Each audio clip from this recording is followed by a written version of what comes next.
Well, my name is Joyce, aka Joe Benjii on Instagram and YouTube.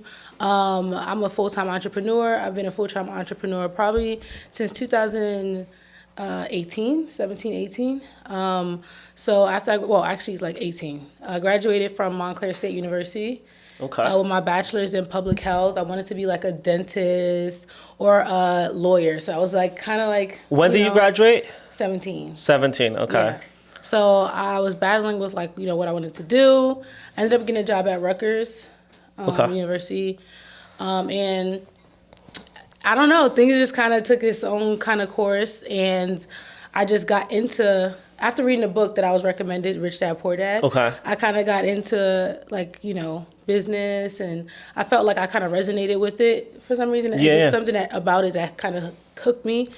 And that's kind of where things started. And my mother created a product, which was a Nigerian dish called moi moi. It's called moi moi. Okay. And moi. So we actually made the first ever steam bag for that dish because traditionally they use leaves, and you have to like fold it and everything. So when you come to the U.S., you can't really find those leaves. Okay. And people started using aluminum foil. So the problem was when you're using aluminum foil to kind of pour the dish into it, and you're steaming the foil on the in the water on the pot. What happens is the material starts to deteriorate. Okay. And it gets into the food. Like the foil. Yeah, the foil. Okay. It turns black, and it gets into the food. So my mother kind of made an easier solution to making that dish, pretty much, and it's the bags that we sell now. So it's basically like the bag. It's a bag that we sell. That you put the food pour in. it into. It's non-stick, BPA free, safe to use, easy, convenient. Makes it super easy. So she made the product, and she has another job, so she really kind of just threw it to the side. So how does she make the product? Like no experience making products? No, my mom's a go-getter. So like she's a nurse, but she also has a home infusion company. She does a lot. So she created the product and kind of like was just selling to people around her. Okay. And then she ended up just focusing on her other business. And then after reading the books, I'm just like, I see something here, you know? Yeah. So I ended up taking that over. Okay. And building fixing up the website, putting it on Amazon. But at this time, she just gave you like the product. So all you had was a product. All I had was a product. There was not really like a customer, like a business. There wasn't really that yet. much. Yeah, she registered the business, and I mean the whole market. There was no marketing really. There was pretty much just word of mouth. Okay. Whoever she could see and tell about it. But I had to put a wholesale plan in place for like stores. Kind of just get things going and just get the brand awareness together because people didn't really know who we were. Do you have a job at this time or just at this time? Yes, I was working at Rutgers at the time. Oh, you were still working at Rutgers. Yeah. Okay. And then once I think I had my first order that was like I think I got $100 and something from one customer. Okay. I was like, if I could get $100 and something from one customer in like less than a minute. And make, maybe $1,000 in a day. Why do I have to work at this job? Yeah. So I kind of was like, let me put all my effort into the business and kind of just leave the job. Okay. Because just being at the job, I kind of felt like looking at the people around, it was like people that were there for like 10, 15 years didn't even move up in the position, to any higher positions. It just kind of was depressing to me. And I'm like, I can't live this life. I can't. But you made that decision quick? Yeah. I honestly wasn't even there for two whole months. I probably was there for like a month and a half. And I was like, okay, guys, I'm leaving. And they're confused, like, what? Like, do you know people beg for this job? Like, you're leaving? I'm like, yeah, sorry. Yeah. So I left that job, and that was the last time I think I've ever worked for any company. Oh, wow. Yeah. So I've been on my own since 2018. Okay. And from there, we also created another product called the seafood boil bag. So the first ever seafood boil bags, which is the handheld, leak-proof. You can cook in them. So who's developing the product now? Are you still developing the product? I designed this product. You designed the product. So this is my creation. Okay. So just to add to the the product catalog to our catalog. Okay. Pretty much. And then you send it to like a company basically to kind of work do everything. To manufacture, to package it, to manufacture it, to package it, and kind of just get everything together. And then from here we then distribute to B2B and B2C. So you're doing both. So you're doing like wholesale orders too? Yes, I do wholesale orders, stores, restaurants, caterers. And markets. how do you, like now, I mean, so that's from 2018 you said? Yes. So Now. what, like, how did you actually get it, like, for example, like on Amazon and like everything Amazon, else? I think I put it on Amazon in 2017. Oh, before that? Yeah, so it was early. 17. It was like when I first got the product in my hand, I was just thinking of different ideas and how I can get it out there and raise brand awareness. And I ran into someone talking about Amazon. This is before everyone on YouTube started talking about Amazon. Yeah. So I remember hearing someone talking about Amazon, and I just took a risk and just put it on there to see. Yeah. And before you know, it was like 1 order a day maybe. Okay. Then you see 2 orders. Yeah. Oh, you're like, getting excited. Like, people are buying it. And then 10 orders, 50 orders. So then it grows. So is this like a really like popular product? Because I mean, I've never even heard of that, In the Nigerian culture, it's very popular. Okay, so it's very niche, which is very good. Niche. Yes. But does it scare you that because it's niche, like it has a cap, or that there's not really a cap to it? I feel like it's so many Nigerians that, Yeah, so I mean, I don't know the market. Yeah. And now that we have so many different competitors, it kind of just shows you that, if there's all these competitors, like you're doing something right. Yeah. So we have all these imitators now that kind of rose up after, we started. But I mean, that's part of the game. Yeah, for sure. So what's like the best, like where do you get most of your customers? Through Amazon or just like through like wholesale accounts, or just? I would say it's like 50-50 in a sense, like B2C, B2B, but mostly direct to consumer. Direct to consumer. Yeah, like you have your own website. Yeah, I have my own website. Okay. I have how do you drive traffic to there? Running ads, but I actually stopped recently. Okay. But before Facebook? I was running Facebook ads. For Facebook and Instagram. And the Facebook ads were working for those products? They were working for those products because you have to understand, like, it's not like a category like, let's say I'm selling sneakers and like there's so many different competitors like for sneakers. Yeah. So like this is very like niche. Yeah. So like it's easier to target. Yeah, it's easier to target them. I'm not bidding crazy for the keywords or anything. So I felt like Yeah, that's interesting. Worked. Yeah, that's very interesting. I mean, so you were just doing Facebook ads, like Facebook, Instagram. Facebook ads, Instagram ads, some influencers here and there. Okay. Bloggers. Because your average order is like how much on that product? You mean like a day? No, like average order, like how many, like on your website. Like what's the average order amount, like value, like AOV? Oh, so like one pack is like $20. Okay. So that's where it starts. But most people do 6 packs and they get free shipping. So when they do 6, they get free shipping. So we get a lot of 6 pack orders. Oh yeah. So then if an ad, there's room in there to like if you get a customer. Yeah. Off of Facebook, yeah. I didn't know. I was just thinking a pack. I'm thinking, it can't be more than a few dollars, but I guess it's $100 in a bag. Okay. There you go. But pack. you sell the packs. We sell the packs, yeah.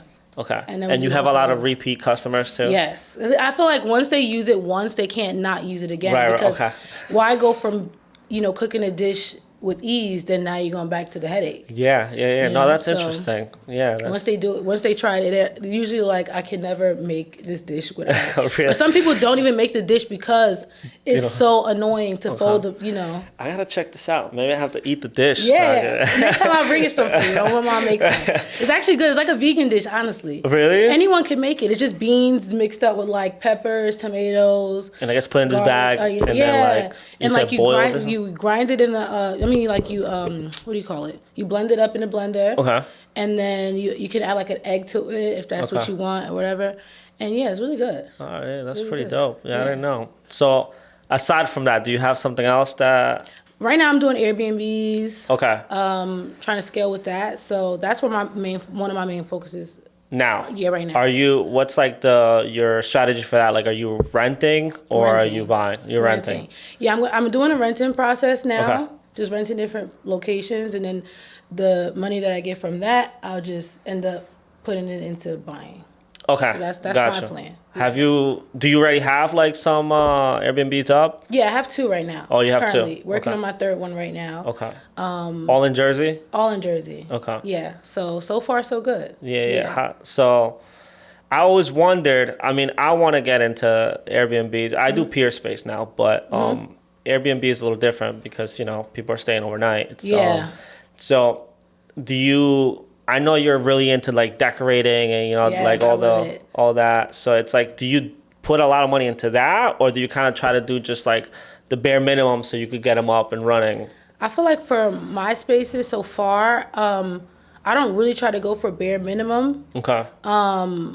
Because I try to give customers the experience that I would want. Right. And if you use like, you know, buy cheap furniture and things like that, they're gonna break. So I kind of want pieces that aren't too expensive but also aren't too cheap, that can kind of give a little luxury. Yeah. But also, you know, be able to last. So that's kind of what I go for when I'm shopping for like which furniture. That's when I was thinking about that makes the most sense. But when you're renting it, it is a little bit like I mean, it's all a risk, right? Yeah. I mean, entrepreneurship in general is a risk, but when you talk about like renting, you know, and then you invest that, it's kind of like a risk, I guess, depending on how long the lease is. You know, like, are you doing like long-term leases, or are you doing? Well, I do like a year. Okay, to just see. Yeah, just to kind of see how like, it goes. For my first ones, I did a year for both of them, just to kind of fill it out. Yeah. To kind of see, but my goal isn't to rent for too long. Okay. Yeah, because you know, most of the apartment complexes have issues with Airbnb. They don't want you to do Airbnb.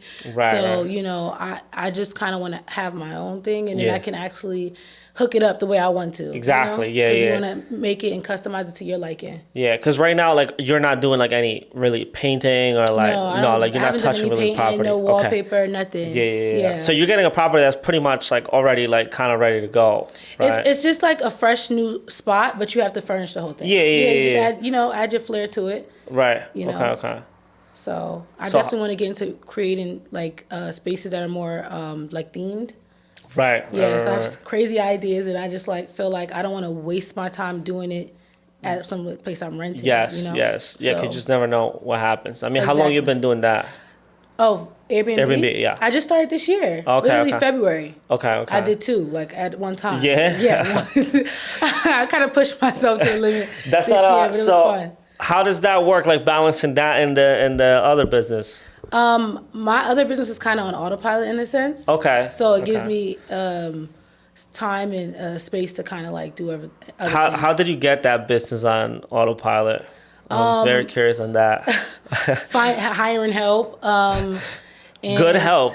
Yeah, help. It's hard to find. Yeah, it's hard. Good help is like hard. Right now, it's harder. Yeah, for me for now sure. because you know I have to pretty much let go of my team and start fresh again. So, using FBA has been really amazing. Okay. Like Fulfilled by Amazon, really amazing. And they deal with the customer service. Right. And some customer support. So I don't really have to worry about talking to customers or anything. I just ship to them. They ship to the customer. Profit margin dropped when you did that. Yeah, but it's not too bad. But honestly, I include the price. Right. Okay. So it doesn't really affect me much. Okay. Because I just add the price on to whatever. Yeah. So. Exactly. It's just so lucky that you have a niche product that you're not competing with. I mean, like you said, there's knockoffs, I'm sure. There's always more people are going to do it. People, but it's not like selling, like, you know, like cases, like phone cases. Then you're competing with 1,000 people. Yeah, and then it gets hard now because you're bidding for the same keywords. And it's like... No, for sure. Yeah. So how did you get that business on autopilot? I know you said you got help. Like, what's your role in there now?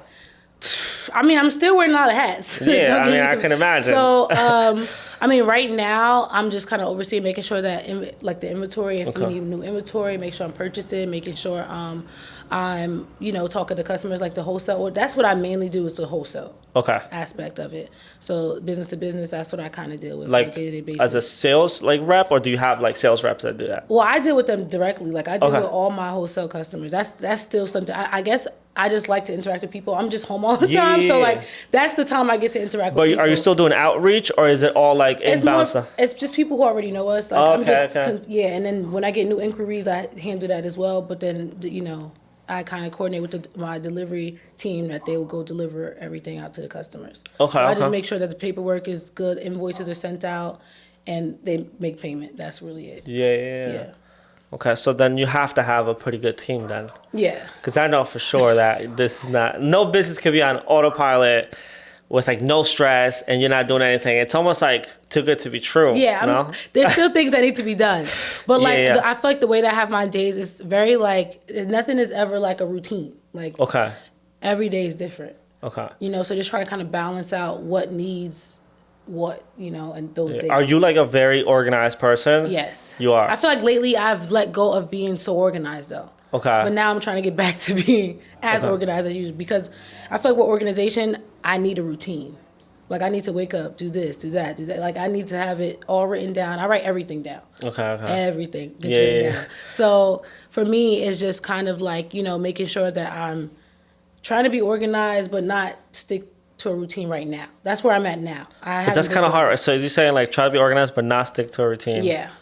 Keep things together, but not. So you can move around. Yeah, but, be flexible. Yeah, be flexible. Because before I used to, everything had to be in order. Yeah. Everything had to be. Because I see that sometimes, for example, like on you get off of social media. Yeah. So like, why do you do that? Okay, so right now I'm on hiatus. Okay, yeah. And it's been a month. I've been going a month strong. Don't get me wrong. Sometimes I do go on there, like if I'm looking for something, like that I saved to my, save. But I'm not like on there scrolling. Right. Is it like a personal reason? Because you don't have to answer that, or is it more like a I feel like it's more like a personal. It's both. Where it's like I just feel like social media takes up so much time. It does. So I'm like, I don't want to be one of those just consumers. I want to be the type of person who produces content. Right. So if I'm going to be on there, I want to be giving out content, not consuming it. Right. I think that's where I'm at now. I'm in the space of just clearing my brain, my mental. I need to be mentally sane. Right. And okay. And I feel like being on Instagram is just like it's too much noise. But it's a difficult thing to do because I find myself in that same place. Like like. I mean, you see, I want to put out content. I want to do reels, but it's so tough to like. I want to put up a reel, but then I'm scrolling, and I find myself scrolling for like half hour, and it's like, and it could be about business. I'm looking for ideas and all that stuff, but still, I'm still spending the time, going down, and it just keeps going, and it stops being business at one point. It's just like you kind of go down this rabbit hole. So it's so hard to balance, like putting out content, and then consuming all the content that's there. And I feel like it affects your creativity. Yeah. Because if you keep seeing this certain type of look or this certain type of aesthetic, it trains your brain to feel like you need to be in this type of aesthetic. Yeah. So I feel like right now I'm in a season where I'm conditioning my brain to just think how I would normally think and be original. So I've been like getting back to my roots and like what I liked as a child, because I feel like your childhood there's a lot of things about yourself that you can learn when you look at your childhood. Oh, absolutely. So like that's where I'm like right now. Okay. So it's more like a personal thing. Yeah, it's not personal and business as well. Because I feel like for me to get back and to create content and be on YouTube, because that's something I aspire to continue doing, is being on YouTube. I'm influenced by seeing all these creators creating, and it's like when I produce my content, I'm doing a vlog. I don't want to do a vlog like the girls I see or the guys I see on Instagram. Yeah. I want to do it my way. So I need some space to kind of like flush everything out and to like have a blank slate. But you're still not producing content right now. Right now I'm not. I'll take stuff from my phone and I'll like record. Like I'm building content. Okay. I feel like in my phone and my camera. Yeah.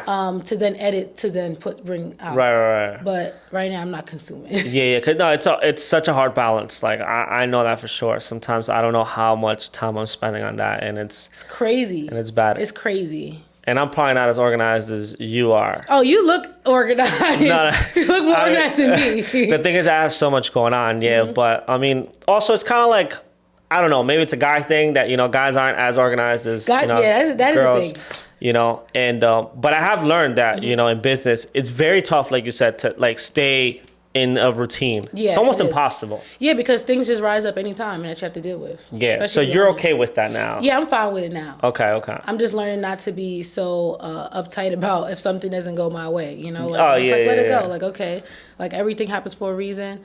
The way that things are aligned is for a reason. I'm not going to try to control everything. Letting go of control.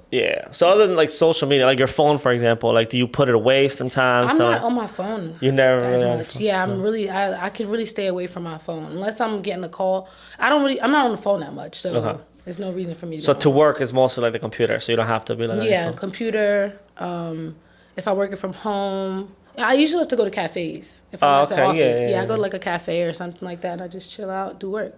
Listen to good music. Music is the key for me. Yeah, to just focus, to some music, right? Yeah, and then just like focus. So that's what I do. Yeah, I gotta try some of that stuff because to me sometimes I can't focus. Really?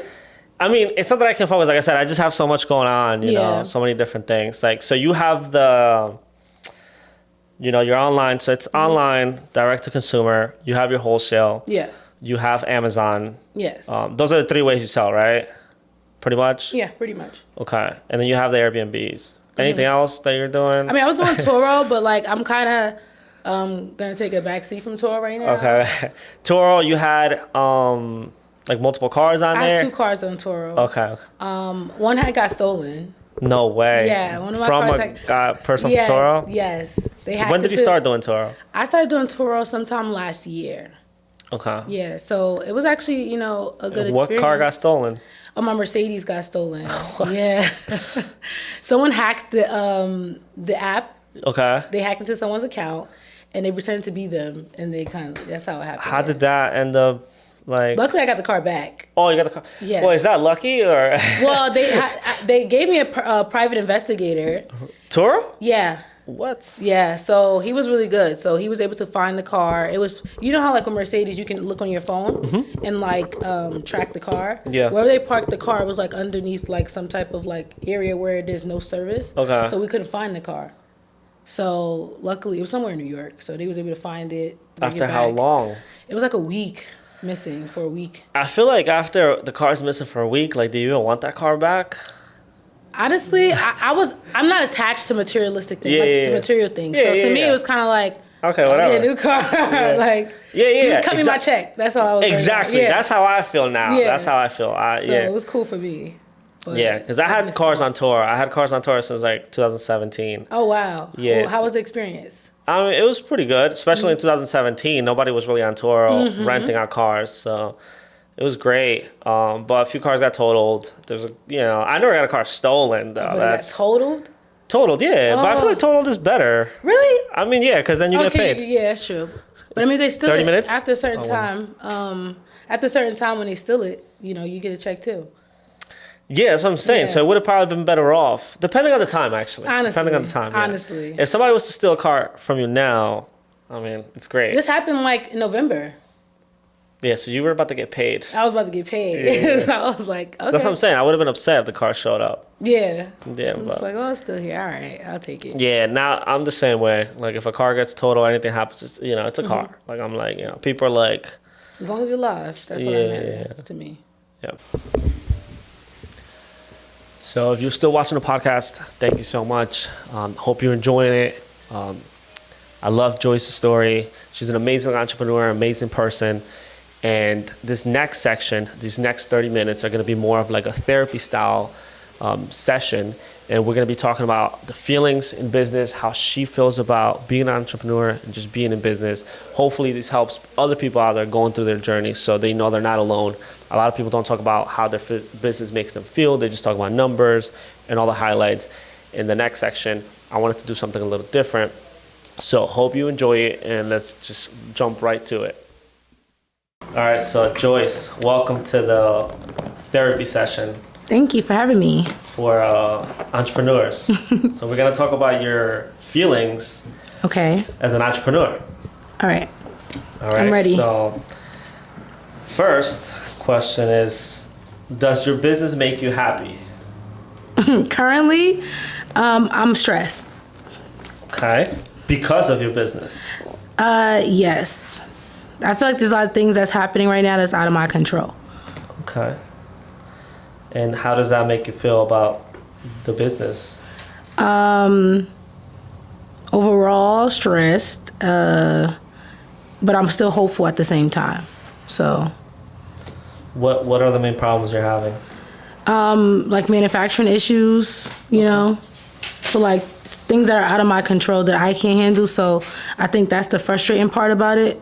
And that's what kind of stresses me out. Is when something's not in my control, I can't really do anything to make anything right, So I think that's where the frustration comes from. How do you deal with that? How do I deal with frustration? Yeah. I listen to music. I just try to hang around my friends, and just put kind of that energy into something positive or something that makes me feel good. Do you ever feel like it could be enough pressure to make you quit being an entrepreneur? I just don't see myself ever working for anyone, so I'd rather deal with the pressure and the stress of having my own business before going to work for someone, because I like the freedom of having no cap to my income. Right. And, you know, I like to do my own thing. So I don't want no one telling me when I got to go to lunch and telling me I can't take a vacation. You know, I'm one of those like spontaneous type of people. So I feel like entrepreneurship is the only life I can live. Okay. So you'd say like that life, that freedom is worth the stress? Yes. It's worth it. Okay. If you didn't have your business right now, would you still be happy? If I didn't have this business, would I be happy? I feel like happiness really isn't about anything exterior, like on the exterior. Mm-hmm. I feel like it's more so within. So I feel like even if I didn't have my business, as long as I had like my sound health, a peace of mind, I was happy, just with myself, I feel like, nothing else really would matter about business. So you'd be happy with a 9-to-5? If that was the life that, God chose for me, okay. Honestly, I don't think, I would fight it if I just wasn't an entrepreneur. If I didn't have the entrepreneur mindset, I wouldn't fight it. I would just find a role in a company that, really felt like I was passionate about. Okay. I just wouldn't do it just any job. Do you think anybody can be an entrepreneur? No, definitely not. Do you think people are born with that, or you can actually learn how to be one? I think it's 50-50. Like you can either be born with it, or maybe it just comes along the way and you can grow into it. Maybe something you see that you like, maybe you can build those skills if you don't have it. But I feel like entrepreneurship definitely needs, takes endurance, perseverance, and, just being consistent and persistent with whatever it is that you're doing. So as long as you kind of can do that and, work on the other skills that it requires to be an entrepreneur, I feel like anyone can do it. Do you think you were born an entrepreneur? Yeah, I think I was. Think you were? Yeah. When do you think you noticed that? Or because I know you said that you started pretty much in 2018, so that's not that long ago. Do you think you had that in you before at some point? Yeah, because, even looking back at like middle school, high school, like I always was the girl that was selling like chips or selling candy to kids at school. Like I was someone who can sell like, anything. So whatever opportunity I saw, I took it. So I think, that's what kind of made me an entrepreneur at such a young age. I always seen myself owning a business. I would always write down like, I can't wait to have my own desk, my own office. I always just knew, That's funny. I used to sell chips at my school too. Really? So that's a good thing we didn't go to the same school because we would have been fighting over right, competition. I was like, yeah. Almost got suspended for that. Yeah. Oh yeah, I used to have to hide it. I used to bring it at the end of the school day, sneak it in and leave it in my locker for the morning. Yeah. Do you think people judge you because you're an entrepreneur because of the lifestyle that you may portray as, with everything that comes with being an entrepreneur? Honestly, no. No. I don't think I'm really judged. Okay. Do you think you sacrifice a lot for this? Being a business owner? Yeah, definitely. What do you think you sacrifice the most? I would say, especially in the beginning, I sacrificed a lot of fun. Like I didn't go out. I didn't spend money on like going out to clubs. Like all of that was like cut out. I spent my money on like books, right. Learning new things, watching YouTube videos. I sacrificed time. A lot of time to just put towards my business, yep. And try to stay focused. Time that you could have put where is the time if you didn't put as much time in your business? Mm-hmm. What would you do with that time? Where would you put it? I felt like if I didn't have a business to put the time into, I would have been working for a company and putting my time there, doing a 9-to-5, come home, eat dinner, and then go to sleep. Go to sleep, watch TV, so you go were to gonna sleep. Sacrifice your time anyway. Yeah. But with a 9-to-5, you have more room to. Right now you don't have. It's not 9-to-5, right? Do you work after 5? Being an entrepreneur, you work 25/8. So it's round the clock whenever. So if you didn't work, 24/7, where would you put that time? I feel like for me, probably YouTube. Okay. See, this is the struggle of the entrepreneur. You're not telling me anything else other than your career. Really? Yeah. I mean, you're telling me YouTube. You're telling me, YouTube your would 9 be to fun 5. for me. You would put more time into 9 to 5. Yeah, I don't There's think nothing else that you would put your time into. There's nothing else that like you consider fun. Oh, like something fun? I like to watch movies. Okay. Listen to music. I love music. I like to try new things. So like new foods, new restaurants. Okay. Do you do a lot of that now? Yeah, I still do that. I still try to, find time to like try new restaurants with my friends. So that's something I still do. Okay. Whether it's like once a month, twice a month. Do you feel like you sacrifice time that, like, for example, a lot of people, their biggest sacrifice is, like, for example, not spending time with their family or friends or, partners or whatever. Is that like a big sacrifice for you or no? Or do you still make time for that? I still make time for it. Okay. Yeah. In the beginning, it was hard. But I felt like, I needed to find that balance. And I feel like that's what I'm doing now. Making time for that and also for my business. What is a day like in your business? Like, what time do you start? What time do you end usually? Like, do you disconnect? Well, lately, my routine has kind of been, going to the gym in the morning. I try to wake up at like 8, but lately, to be honest with you, I'm waking up at 9, 10. Okay. Because I have my sleeping, like I've been up late night. I'm a night owl. So I feel like my brain, the juices just start flowing and everything just starts going at night. So I get a lot done at night. So that keeps me up so that I wake up late. So my sleeping pattern and morning routine is kind of like, all over the place. But I usually go to the gym. After the gym, come home, make some breakfast, and then head out to the office if I'm going to the office. If not, I'll work from home or go to a cafe. And then from there, it depends. Because some days I have order. I don't ship orders every day. I try to do like every other day. So a day that I'm shipping out orders, I'll do that, go to the office, get work done. I'll stay in the office for hours, and then come home, and then I'm eating dinner, playing with my dog, and that's kind of it. It's mostly just work, honestly. Okay. So you found the way to pretty much balance a little bit. Yeah. Was it always like that? No. There were times I kind of like overdid it at work. Like I would be at work overnight, and I just didn't know how to just leave it for the next day. So I had to kind of condition myself to say, okay, these are the 3 things I'm getting done today, and that's it. Like if I have a little time to do extra, I will, but I'm not going to overwork myself because I started experiencing burnout. And I kind of had to tell myself that I don't have to get everything done in one day.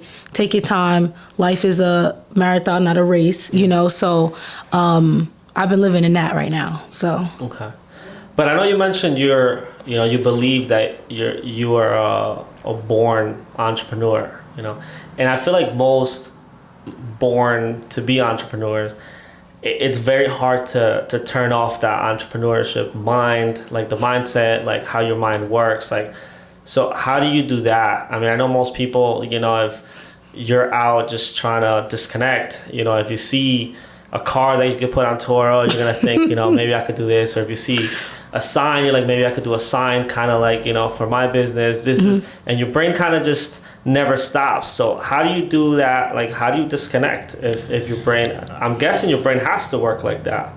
Yeah, I still struggle to disconnect. Anywhere I go, I'm looking at, how do they do that? Right. Can I meet the owner? I want to like rub minds together. Like, well, like how did you guys do this? So I feel like my brain is always on entrepreneurship time. So how do you disconnect?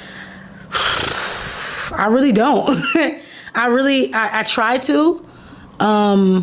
But if it's something I'm intrigued by, it's nothing I can really do. I feel like I just don't have control over it. That's just my nature. If I'm somewhere, like let's say at a hookah lounge or something with friends, they might just be enjoying, the scene and everything and just having a good time.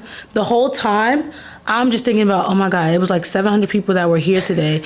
They made about this much. Like, I'm thinking about how much they just made. Like, should I open up a hookah lounge? Yeah. That's really what's going on in my brain. Like, I'm still, present, talking, laughing. But meanwhile, inside, I'm thinking about, should I start this? Should I do this? Where's the owner? So it's still a battle. It's still a battle. Okay. Do you think that you're like alone in that, or like do you know a lot of people? Like, do you have like actual friends that think like that understand that kind of like mindset and way of thinking?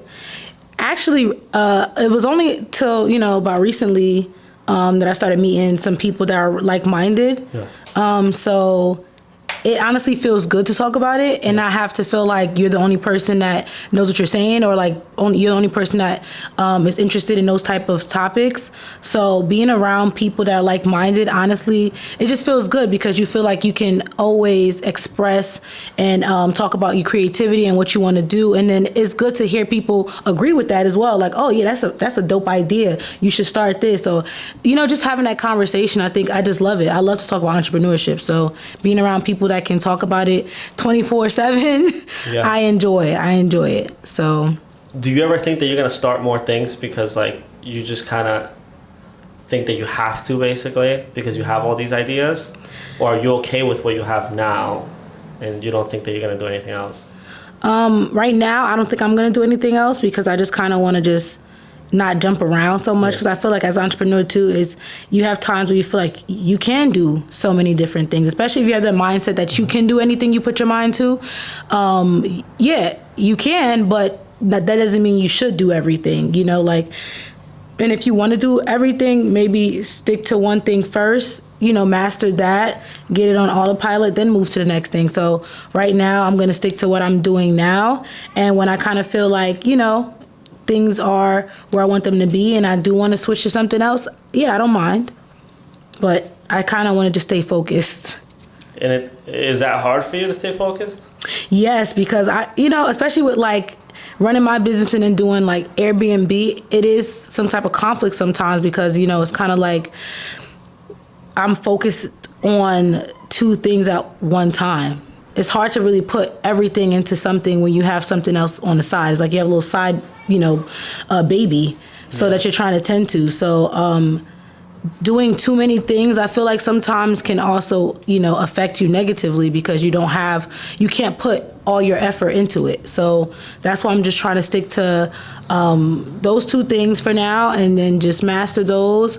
And then, in the future, I don't see myself not doing more, I feel like I can always evolve and do so many things because I feel like I'm the type of person that I have so many different type of interests. Like I like piano, I love different things. Right. So like I love fashion. So I don't want to feel like I'm in a box, Right. So you're not scared to start new? Oh no. If you had to choose one of the things that you're doing now, which one would you do? Airbnb. Really? Yeah, because I just love providing people with amazing service. And I love the decor aspect of it. And then just seeing a blank apartment and then just transforming that into something cozy, luxurious. Like, I enjoyed that. Yeah, that's a good one. So you wouldn't mind... So would you ever sell your other business? I don't think I'll sell it. Only because my mother started it, okay. And she will feel away. So I don't think I'll do that. Okay. If she agrees, then maybe, yeah, but yeah. What's something else that you would like to start? I've always wanted to have my own clothing brand. Okay. So I feel like that's something I would start, or like, a decor line, home decor line. Okay. Clothing is tough. Yeah. So what would you say to somebody that wants to be an entrepreneur? What's like your biggest piece of advice that has helped you? Believe in yourself. Even when other people don't believe in you, believe in yourself. And that's all you need, honestly. Just believe in yourself and to always, pray. That's what I do. I just stay in prayer, and then I just, make sure that I'm around positive people, and I myself am training my brain to think positively, because if you're, giving off negative energy, that's what you receive. So if you don't think you could be an entrepreneur, or you feel like it's too much, and that's what you're gonna get in your business. So yeah. Do you think, I know before you were talking about like that if you look at how you were when you were younger, like that would tell you a lot basically of how you are now, or do you think like your upbringing has a lot to do with like why you're an entrepreneur? I would say it plays a big part as well, because the way my mother is. She's very business oriented in terms of like she has drive. That woman has drive. She's passionate about her work, so I definitely feel like that kind of rubbed off on me in a sense as well. But I think it just played a part. It wasn't, that wasn't the main reason why I became an entrepreneur, I don't think.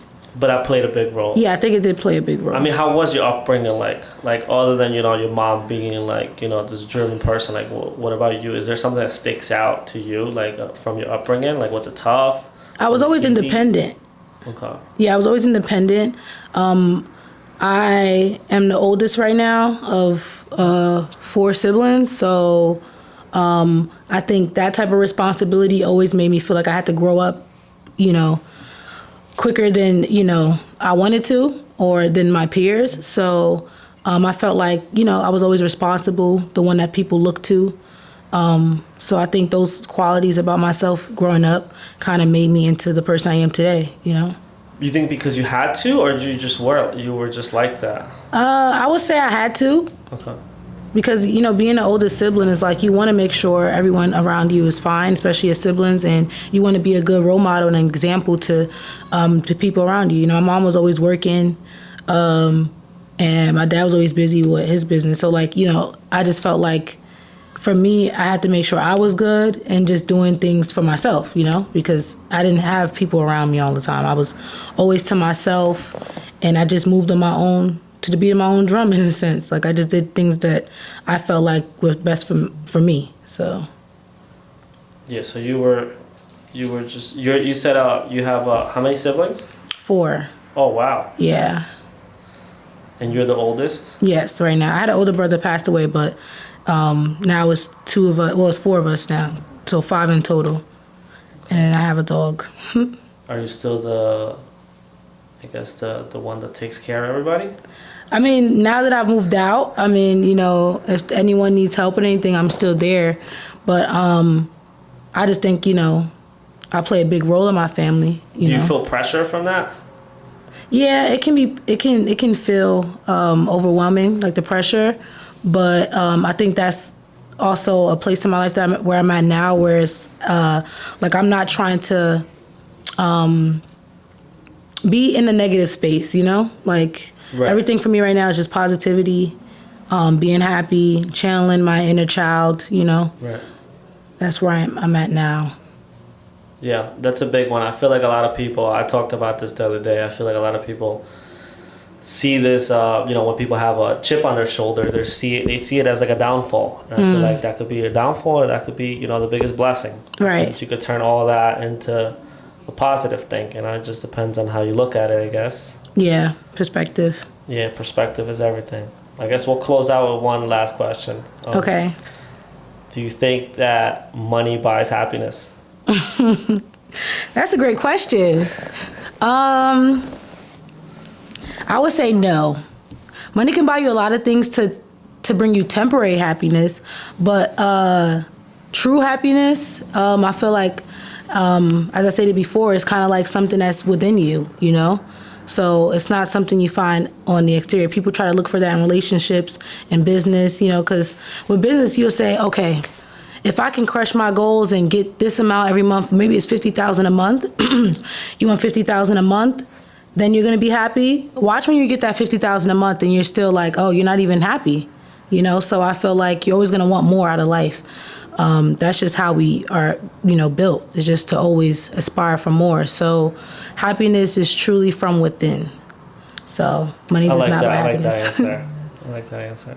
Most entrepreneurs would say, money does buy happiness. But I like your answer. Thank you.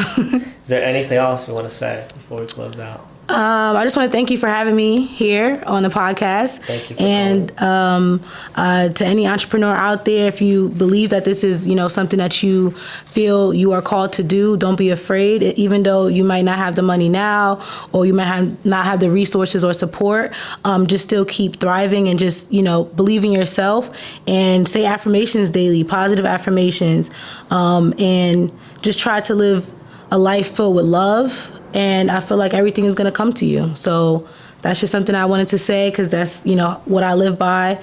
And yeah.